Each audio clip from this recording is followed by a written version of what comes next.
Liga MX and Club America because they were involved there. A report from Gibran Araiche of TUDN linking Gregg Berhalter, who of course is still a candidate for the U.S. job, to the vacant managerial post at Club America. Berhalter has also been linked to one of his former clubs, Sparta Rotterdam in the Eredivisie.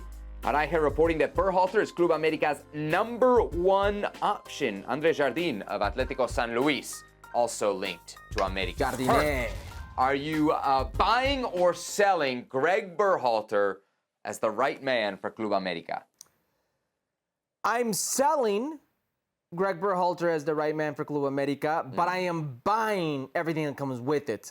I am here for this. I would absolutely love for Gregg Berhalter to be the coach of Club America. Just to be clear, you're not saying this from an America perspective. You're saying this from a Vultures perspective, from a media perspective. No, I think this is groundbreaking. I really do. I mean, somewhere along the lines, the cables were crossed, and it was like, yo, homie, America wants you, to yo, homie, Club America wants you. So I'm here for this. Listen, never, ever in the history of coaches on the American side has anybody been linked to one of the biggest clubs in Mexico. It's not happened. And all of a sudden you have the guy who a few months ago, just months ago, was the head coach of the U.S. men's national team, like the direct representation of America, the U.S. men's national team, and now you want him as your head coach, if there is truth to this. Because there's always that side of it where, well, we have somebody in line who's dragging their feet, so let's put some pressure on him. Let's put this high-profile coach. And you could say what you want about Gregg Berhalter, but this is causing waves. This is making people look around at what's going on, and there are a lot of people who are buying this. There are a lot of people who really think this is a possibility. Do I think there's any truth to it? 40-60. 40 on the yes. And that, to me, is enough for me to say, like, wow, I'm very curious about how this is going to turn out. If I were an America executive and I was trying to make the case for Berhalter here, I think what you're leaning on is specifically what he did against the Mexican national team, right? The work that he did with the U.S. men's national team against Mexico is pretty clear. I think for me, that's the highlight of his time with the U.S., is turning that rivalry around. So I could see the argument there from an America executive. What do you think the response will be from our colleagues at ESPN down in Mexico, from the Mexican press, to the potential of Gregg Berhalter taking this job in Liga MX? I don't think it's as negative as you think, Seb. Honestly, I've been seeing a lot. I've been seeing a lot of split opinions on this. Okay. I thought there would be much more backlash towards it. That's not been the case. You also have to come to the reality that Club America right now is 23 days without a coach.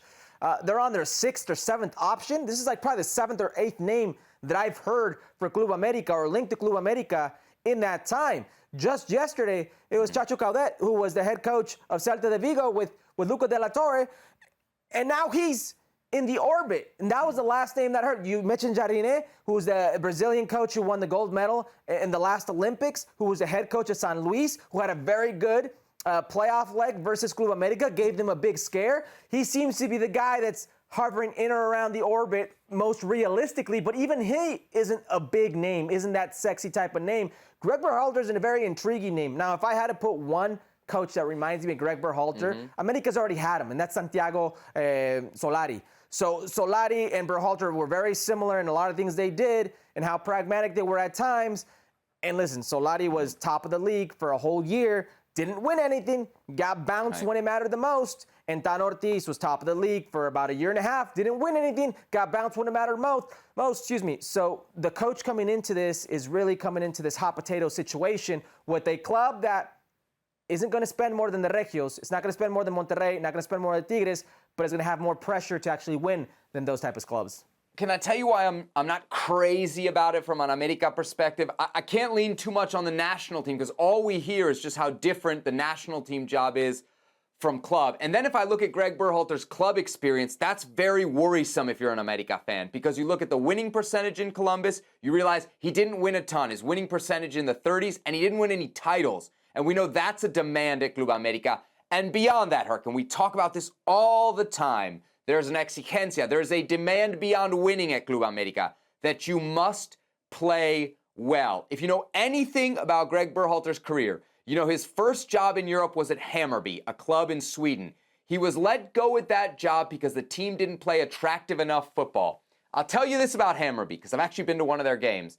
They're known as a club in Sweden that doesn't always win, but their fans are super serious, Herc, about how they play. That sounds exactly like Club America. It's not just that you win, it's how you play. His club resume, Herc, tells me that Gregg Berhalter is absolutely not the guy for Club America.